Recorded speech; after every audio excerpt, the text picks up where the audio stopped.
Good afternoon, everybody, and welcome to the Professional Volunteer Fire Department and another installment of the podcast by that name. Tom Merrill here. Glad to have you joining us live from FDIC 2022. So good to be back and with the 35,000 brothers and sisters from the fire and EMS service. And joining me today, I have two very special guests.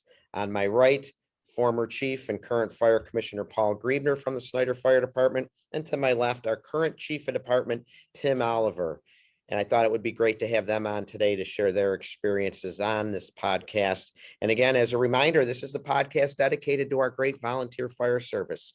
And every month we talk about relevant topics of concern, share success stories, share the challenges, and maybe even share some of the missteps experienced in our volunteer fire service. The ultimate goal is to continue to reinforce the message that professionalism is defined not by a paycheck, but by compassion and empathy and competency. That's what it's all about. And I know you share that same message with me, and you are also endeavoring to get it out there into the communities that you serve, and also with your neighboring fire departments. Together, we can all work to be as professional as possible. So thanks for joining, and thank you for my very special guests for being here. Gentlemen, so good to be here in Indy. Weather's been okay. It's been a little chilly, but all in all, not bad. Chief, I'll start with you. Why don't you give a little background of your fire service career? How many years you have in Snyder now? Like 70? No, I'm just kidding. Feels like it goes fast, right? No, I started in 94, so I'm just celebrated after 28 years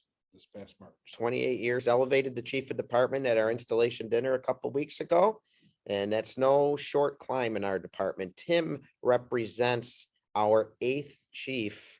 Well, it's been 8 chiefs, I should say. He's taking over now after our 8th chief, who went 5 straight years. For 40 years now in my department, the chiefs have all served the maximum per our rules, per our regulations, per our bylaws, the maximum 5 terms. That was something we put into place back in the 70s. And since 1982, all chiefs have served the maximum 5 consecutive terms. Tim, you're going to keep it going, I have no doubt. So he's going to be the 9th chief to do that. And I'm going to be able to sit here in a few years and 5 more years and say, we've done it for 45 years now. Not to put the pressure on. Thanks. You. Not to put the pressure on. How many FDICs? Too many to count? My first one was in 98. And how many to be sure is got to be close to 20 now. I mean, there's been years that I didn't go, but yeah, I bet you're at 20. I know I counted. I'm at like 22 now. And to my right, Commissioner Paul Griebner, a little bio on you, Chief. I still call him Chief. He was the chief that served just after me. You were number 7 in that list, correct? So correct. How many years you got in now? Well, 33 in Snyder and 36 in the fire service. And 3 years now as a commissioner. So from the other side, followed you obviously in that role as chief and then as commissioner. So been coming to FDIC since 1994, and like Chief Oliver, I haven't been to every one, but probably 2022 in that range too. So, Cincinnati for you or no? No, Were you, no, you never no. remember the Cincinnati no, group? the first year here, I remember in Chief Couple, and we stayed out by the airport and it snowed. So that's my memory of 1994. Wow. Well, I know in those days too, sometimes it was in February. I know in 2001 Yeah. when I was here, it was in February. yeah. So Yep, I'm sure you're right, which is again why I'm sure. I mean, it wasn't like we had to, get the plows out, but it was, that's how you remember things sometimes. So, gentlemen, you've been here so often. I mean, all 3 of us, at least, let's say on average, 20 years. What brings you back? Tim, what keeps bringing you back? Training. I mean, the training, the show itself is, second to none. It's you can't get better training out there, and just the names of people that instruct, and you see them every year, and they always come back with something different. Sometimes they're the same, but a lot of times there's little tweaks, and you always learn something new. Yeah, training is unparalleled. What about you, Commissioner Griebner? It's a great question because, and I'm glad to see Tim here, because when I was chief, I thought it was very important for the reasons Tim just stated. But once I got out of chiefdom, I thought, well, you know what? There's probably nothing for me here. But you know what? I'm wrong, because there is something, and then there's always something. For instance, recruitment retention and cancer have kind of been my things, and of course, there's several classes on both of those subjects. Mhm. And I'll tell you the other thing that keeps you coming back. It recharges the batteries. been in the fire service a long time. I'm 66 years old, so I'm starting to slow down a little bit, but No, you're recharges not. those batteries. No, he's not. He's don't listen to that. He's not slowing down. No. Still one of our top responders. Well, he's retired now from his paycheck earning job. So night or day, he can be counted on to be getting the first rig out. So you're not slowing down too much there, Appreciate that, Commissioner. The other thing I think that just thought of is we sit here and talk about how we keep coming back for the training and that. And I won't say we're old. We're getting older. You're definitely not old. I mean, I'm getting older. Maybe you are old. I am old. I told you. Getting there, young, getting there, old. No, just kidding. But no, what's bringing us back? The training. So what does that say that we're still coming back? Now, of course, in your role as chief, you still obviously want to stay on the cutting edge. You want to know what's going on. You want to stay abreast of things.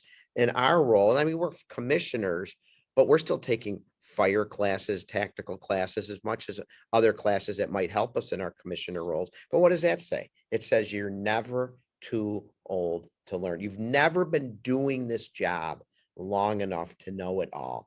And you've never been doing it long enough where you can't still learn something new or a different way of doing things, or even just a new leadership trait, or just whatever it is, see a new product. It never ends. And when it does end, what?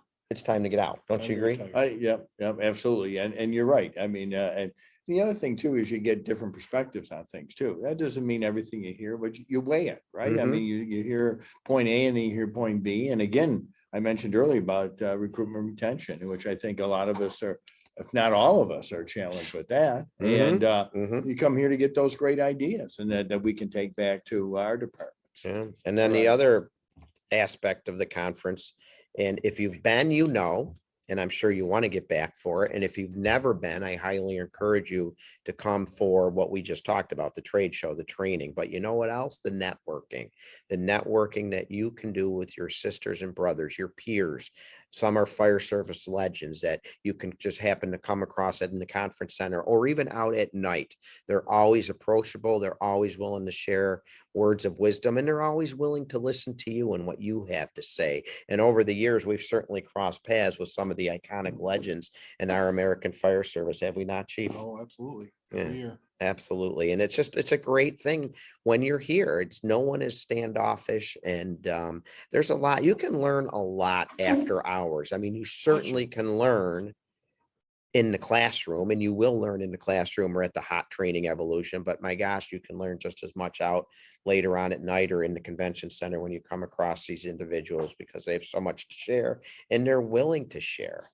And hey, how about something new this year, right? They combined GEMS, or brought GEMS in, the Journal of Emergency Medical Services, right?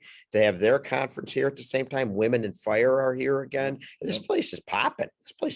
Yep. We're looking out over the trade room floor, which is filled with thousands of products and millions of dollars worth of equipment, and just so much going on. And with GEMS, we're excited. We were sitting there watching a video on, they were advertising tomorrow. They're doing what do they call it?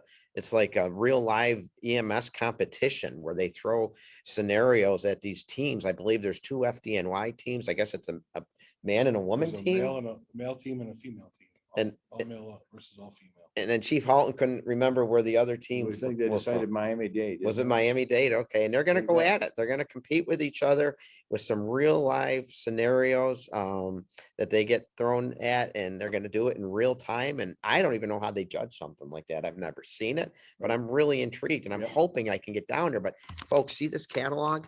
It's loaded, or hear this catalog if you're listening to a podcast. It's loaded with so many classes. And I keep saying I got to get onto the trade room floor to see the products, but I keep finding classes that I want to take. Are you guys having that issue? Because I'm having that issue. But Yep, I would agree. And there's always those conflicts, but that's a good thing. I mean, you want a lot of opportunities, right? And that's just that you got such a broad spectrum of people yeah, that, so that's a good thing to have a lot of conflicts. Yeah. A lot of options. You got to balance it. And Chief, with you just taking over as chief of department, I know you've had 10 years as an assistant chief and many years as a captain, so you're experienced. But now that you've taken it up to the final notch there of chief, is there something different you're looking for out of FDIC or anything new, or maybe a better way to do something? Anything that you're specifically seeking out or maybe did earlier in the week with the training you've taken so far? A lot of it's the same. Like you always go into it looking for new ideas, new drill ideas, new topics that you can train on. And that's why I always instill in the officers that come down here is that, find something that you like and develop a drill on it. And we've talked about it before that a lot of our policies and a lot of our procedures have stemmed from things that we've learned here over the last, 30 or 40 years. Yep. So it's, everything is always evolving. So you're always looking for, something that may change a little bit, tweak it here and there, but you're always looking for that new idea. Yeah, no doubt. No doubt. You hit the nail on the head there with our SOP, SOGs, best practices, whatever you want to call it in your area. So much of how we do things back home in our department, we learned here and brought back to try. It doesn't mean everything we learn here we take back and do, but we try it. But a lot of our bread and butter operations, the techniques have been perfected here and they've been written into our SOP and SOGs. For me personally, I don't know if I've ever told the story on this podcast before, but I was charged back in 1997, which really wasn't that long ago.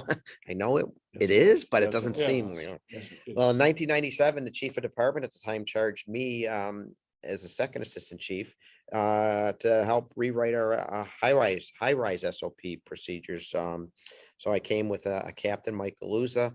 We took several high-rise training classes, including hands-on, and came back to Snyder and wrote and developed our high-rise SOPs that for the most part are still followed today. So that's another great reason to come here and soak up the knowledge, because there's things you can take back home and put in your playbook. And you should have a playbook, at least to get the bread and butter operations up and running. And no better place to learn than here. Now, I know one of the classes you went to, Chief, was appropriately titled like chief officer, forget the exact name, but by Chief Salka, Chief Lasky, they do a chief officer class, and you were in that for 4 hours. You got any takeaways from that class? A lot of good leadership. Anytime you can listen to those two guys is well worth your time. Just their wealth of knowledge and experience that they can instill upon you is amazing. And you did get a few leadership qualities and letting your people take care of business, giving your officers the responsibility to lead, to be officers, really. And as the chief, just kind of sit back, and if there's an issue, then you get involved, but you let them, if somebody has a problem, you let them deal with it. I shouldn't say let them deal with it, but you let them handle it. And if it gets beyond that, then then you can step in and put your 2 cents in and have the final say, I guess you could say. But a lot of stuff like that. One of the things I picked up, it's in my notes here somewhere that I wrote down in one of the classes, was the importance of officer development. In so many agencies, we elect them or appoint them, however it's done back home, and then they think about developing them as an officer. And if you can do it ahead of time and start getting your younger members leadership training ahead of time before they even get into the role, you're going to be better off. And then as you go up the chain, there's even more advanced training that you can take, such as the chief did. And there's so much, another great reason to come here to FDIC. Did they say anything about like even just establishing expectations with your lieutenants and captains, and just, how can we get mad at our officers if we're not letting them know what we expect out of them? For sure.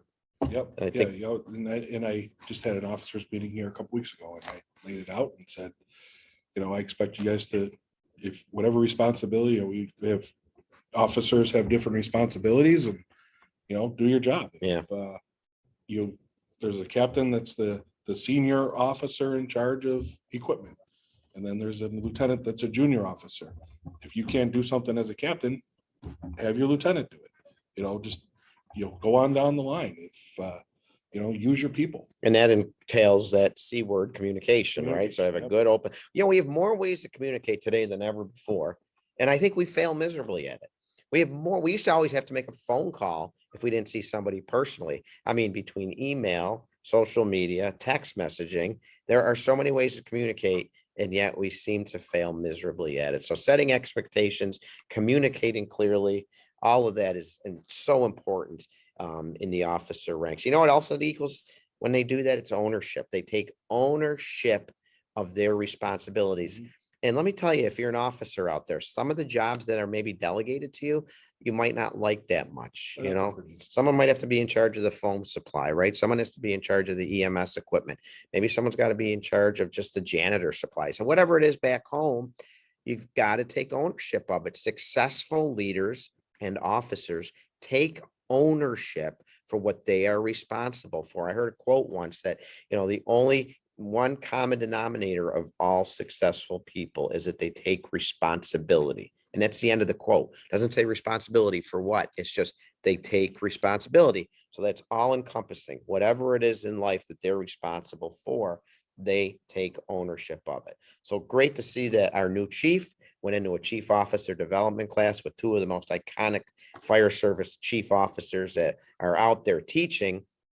And I'm sure you got a lot of great information out of it that you're going to be able to employ. And I'm sure some of it reinforced maybe what you were already doing. Mhm. But no matter how many times you've been through classes and done things, there's nothing better than hearing it again, because repetition is great. And how about you, Commissioner Griebner? What kind of stuff were you involved in so far? Well, a couple of things which I've mentioned, but the first one was recruitment retention, which in our department, and I think this is very interesting, they've renamed that recruitment engagement. And I think that's an excellent, because of the fact that, That's right. we want to engage people. I think that was a great point. That's a committee that we have back in our fire station. And I thought that was a great way to look at it. Let me expand on that just a little bit, because that is a great topic, recruitment and engagement. And what that means is, as he said, is just getting your members more engaged. So you can recruit members all you want. You can retain members, but are they participating members, right? I think that's what the focus is going to be. We want to get the members engaged. Yes, of course,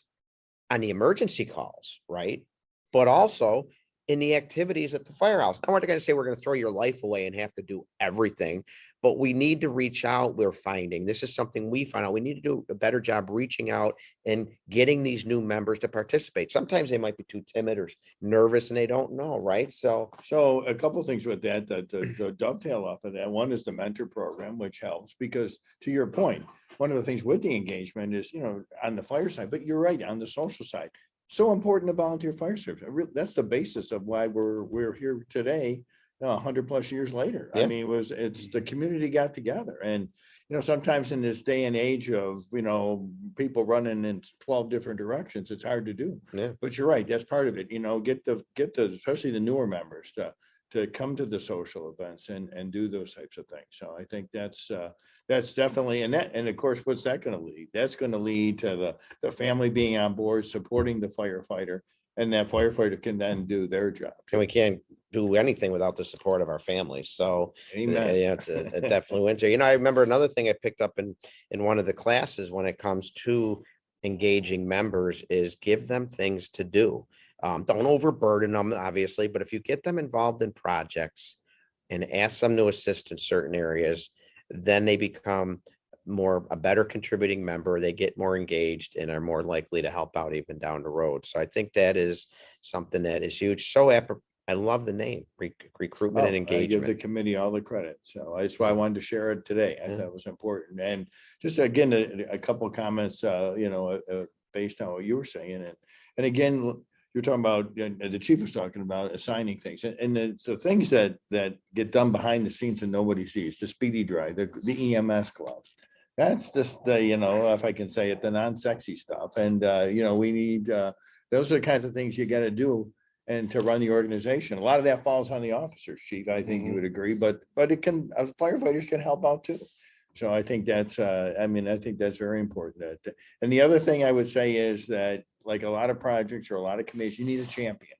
You need someone that's going to go and take on a project and run with it. And that's sometimes hard to find. but you definitely need that person to be that champion.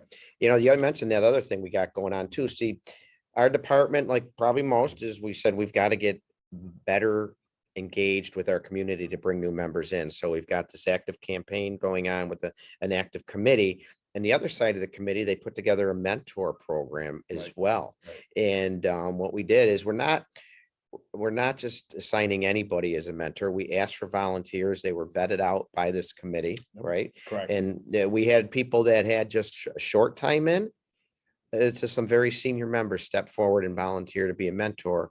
And then when we bring a new member in, they're assigned a mentor to kind of show them the way, to kind of help them figure out what they need to do, where they need to be, and also encourage them to come around more and just help the company out in other ways. And one thing we've noticed, right, is we lost 2 years basically of good social activities. Mhm. So another thing our engagement committee came up with, working in conjunction with our administrative side, is family activity night to bring people up to the firehouse. And there's a couple of reasons for that. Number one, the spouses or significant others or friends of the member can meet other spouses, significant others, or other friends of the members. And then when we have a more formal event down the road, people know each other a little bit better and are able to hang out more comfortably and talk to each other. Chief, how would you say that social activity has been going? We've been doing a cornhole game night once a month for the last 3 months now. You know, I unfortunately haven't been able to attend the events, the cornhole events, the first 2 months because I was either working or out of town. But this past weekend, I had an opportunity to stop up and see it, and it looked a lot of fun. Like there was a lot of people, there was a lot of engagement. What do you say, about 40 people? Mhm. I Yes. think Mhm. on Saturday Yep. night, Mhm. and you know, it was great. Everybody seemed to have a really good time, and People brought a dish to pass. socializing. People were brought food to pass around. The department bought some food to for people to enjoy, and I think it's a great thing to have. And hopefully, when the weather soon to be turns better, It snowed in Buffalo we yesterday, by the way. can we can actually do it outside. And Yeah. so Yep. yeah. You would. But no, I think it's great. I think it's a great thing that And credit to our vice president. Vice president. Our Chris vice Evans, president, Who championed that idea. He may I did. He just did. say, may I Yep. just say. yes, he he's did. gone with it. Yep, Chris Oates ran with it. He's our vice president. Give him kudos. And folks, so again, we have these challenges in my department, just like you have in yours. And we luckily had some people get together, say, what can we do from the recruitment side of thing to the engagement side of thing. And then we noticed we were having trouble getting social activities up off the ground after COVID. So this was an idea that our vice president came up with. He's got several other ideas he's going to be exploring. The bottom line is, in the volunteer fire service, now you hear me say it all the time, the volunteer fire department can't just be a social club. We have a very, very serious side of the business. There are no doubt, very serious. However, there has to be a social component in any professional volunteer fire department. You have to make your members want to be around, be comfortable when they're around, but also you have to have it where their families understand what they're doing, but also in their families are welcome at the firehouse, and we have activities for them as well. So everyone gets to know each other. And I like to say it, one department, one click, everybody's together. What do you think of that? Yeah. Yeah, And, no, and if I could add something with Chris, Chris, life member, 25 years in the department, and for a long time, he had kids, and the kids are now both in the Army, and he didn't have the time to spend up there that a lot of people did.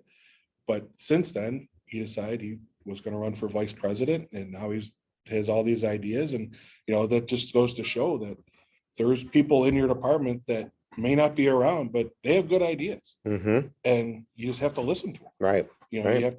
You have to take their ideas and say, okay, yeah, let's go with it. And understand people Yeah. go through different phases of life, such as Chris did. When Chris was busy, he was coaching hockey, traveling with hockey Yep. teams, and he couldn't come around much. I mean, he met our minimum standards. He was able to do that.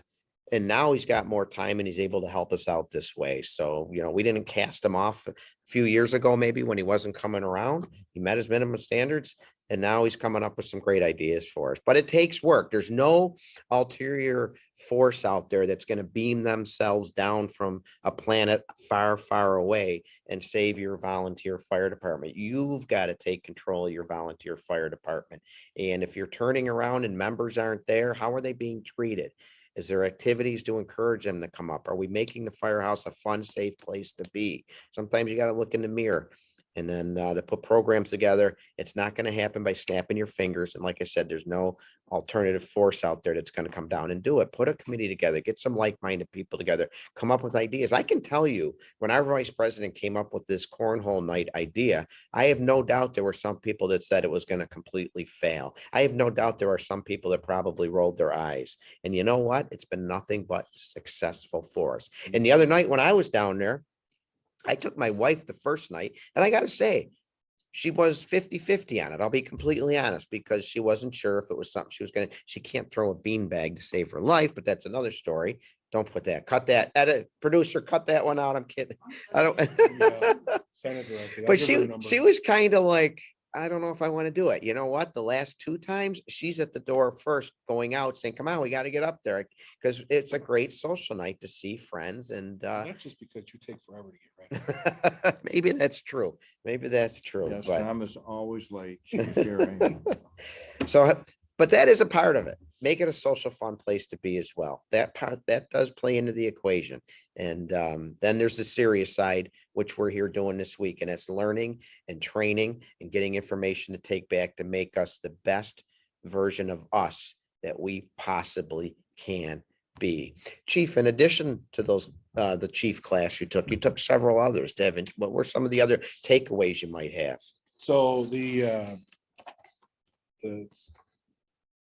Monday afternoon, I took a training class from a gentleman, Ed Buchanan from Hanover County, Virginia. Yes. And he was talking about training programs for both volunteer and combination departments. And, a lot of it was, what makes a good fire instructor, what, the different dynamics that go into building a training program.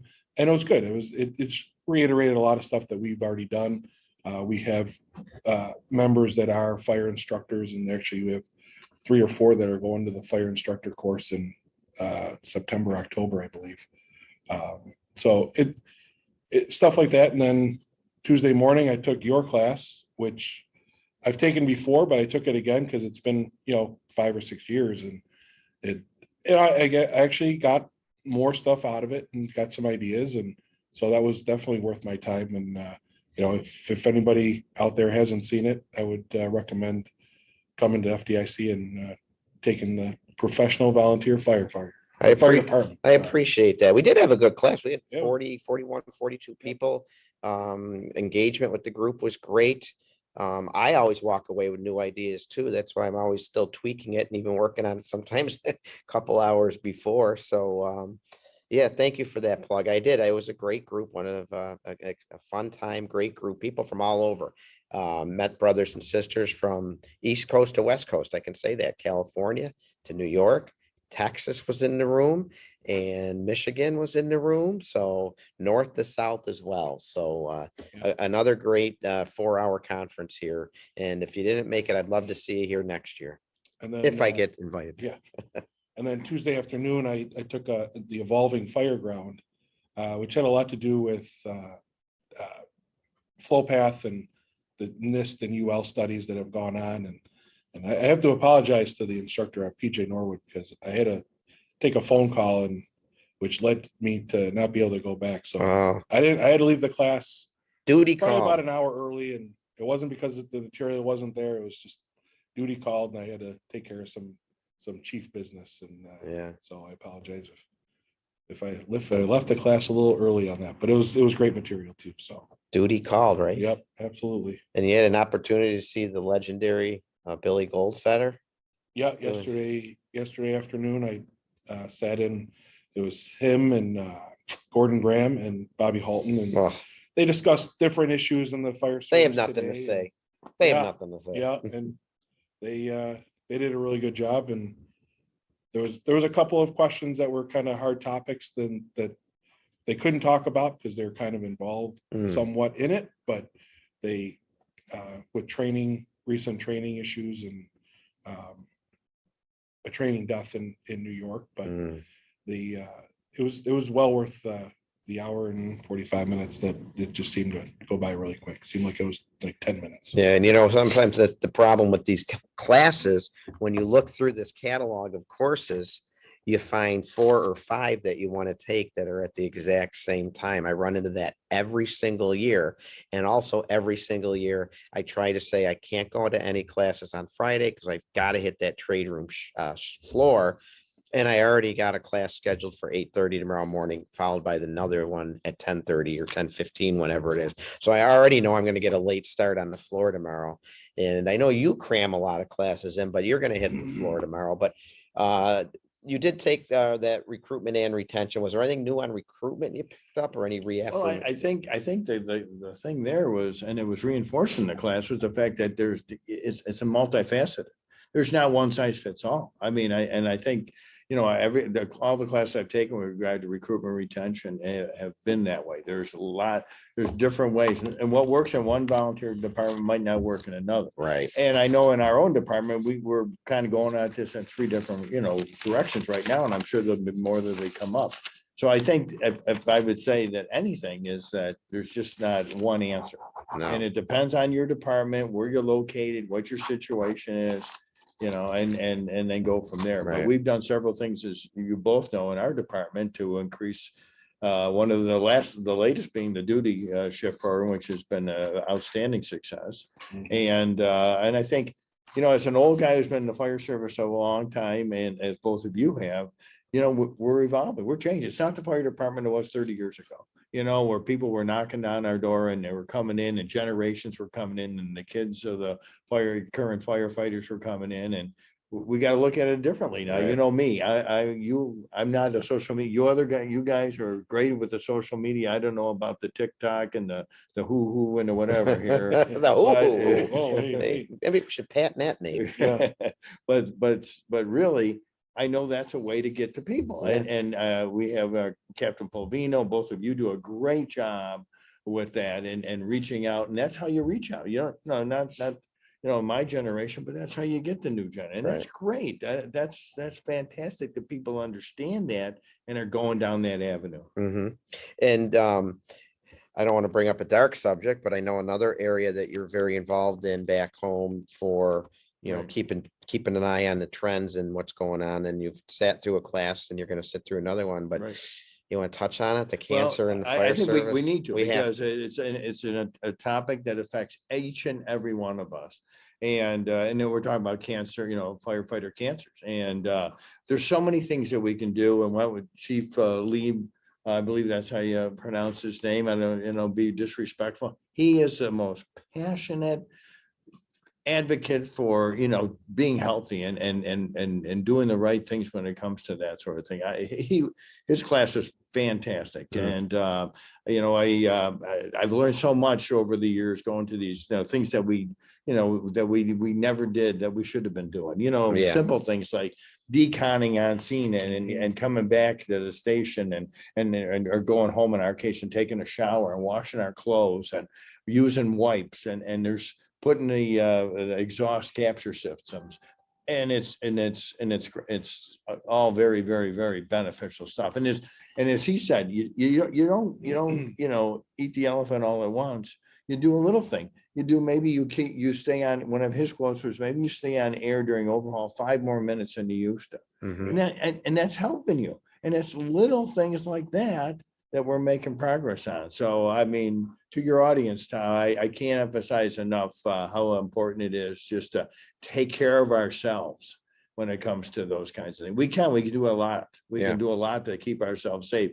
And you know, when it shows up, is, you're right. I mean, and especially when you're young, you're invincible, you run through the wall. But you know what? Eventually that catches up to you. And a couple of classes that I took that yeah, I took a ton of classes so far, as you have, but a couple takeaways I got from the classes I took. First class I took was on the commercial building fire, and it was by Dan Shaw from Fairfax County, Virginia, and Doug Mitchell, who's a captain in the FDNY.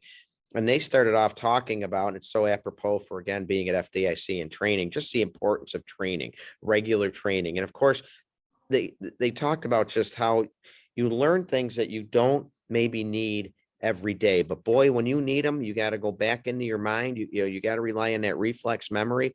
And he talked about Sully Sullenberger, who of course landed the plane on the Hudson. And he basically, and I'll paraphrase it, that he made regular deposits into his bank of experience, and that was by training. And boy, when he needed to make a withdrawal, it was a very large withdrawal, and that really stuck with me. And folks, that's the bottom line. You can't be a professional firefighter, a professional career firefighter, or a professional volunteer firefighter without embracing and understanding just how important training is. You can't fake it. You've got to be prepared. And that quote right there really resonated with me. Some of us took a ton of other information away at that class. Great class if you ever get a chance to see Doug Mitchell or Dan Shaw teach it. Again, it's the commercial building fire. We talked a lot about the big the restaurant fires, McDonald's and that, and how they actually budget to replace the building if it happens to burn. And yet he talked about in Houston, Texas, where 2 firefighters were killed many years ago in a building that was torn down a day or two later anyway. And that really resonated with me too. But I know we're getting close to wrapping up here. So I just want to segue, since I was talking about Dan Shaw and Doug Mitchell. Those 2 gentlemen were delivering keynote addresses here, which I thought were excellent. And Dan Shaw yesterday was Sharpen Your Axe, and talked essentially about the importance of training and how we are students of the craft, and we need to share our knowledge and take care of those who trust us to take care of them, people who are depending on us to take care of them. And then, of course, we had the keynote address today by Doug Mitchell, which was just, I thought, really good. Did you gentlemen like that? Paul, did you like that? Absolutely. No, it was excellent. And as yeah, that's what's great too about the opening ceremony and the general sessions. Again, you just, I get my batteries recharged every time we come here, right?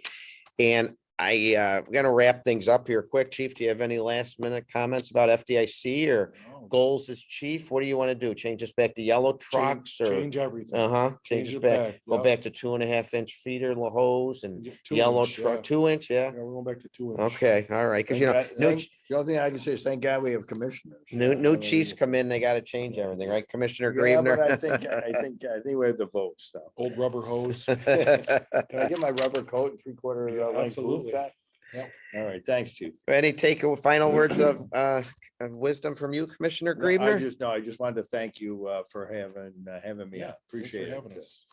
So I'd be remiss if I didn't end by acknowledging a dear friend of mine and the award he got at FDIC this year. Chief John Salka received the Lifetime Achievement Award, and he befriended me when he came in to my outgoing installation dinner. We've told that story. He tells the story all the time as well. But he truly has been an incredible mentor to me, an incredible friend to me. And I was really touched and moved when he got that award today, because I know he deserved it. But he's done so much for the fire service. And as you both know, he's a firefighter's firefighter. He'll be a friend to anybody. It's not that I'm special or anything like that. He saw that I had a vision and a passion to teach and write, and he helped open the doors along with Bobby Halton and some other people. But I'm just so honored to see him get that today. So happy for him. His wonderful family is here with him. What a great family. Yeah. And I'm just looking forward to being out with him tonight to celebrate with him. So congratulations, Chief Salka. Really, really happy for you. So that's it for live from FDIC, the Professional Volunteer Fire Department installment for this year. As always, thank you to Chief Halton. Thank you to Clarion and Penwell and Fire Engineering for the kind invitation to be here. Thank you to my 2 special guests here, Chief Tim Oliver, Commissioner Paul Griebner. Thank you for taking the time and missing a class to come hang out with me and talk to our listeners. And folks, if you've never been, you got to come on FDIC 2023. It's 2022 right now, though, isn't it? It's 2022, and our residents are owed professional service delivered by professional firefighters representing professional organizations. Take care, folks.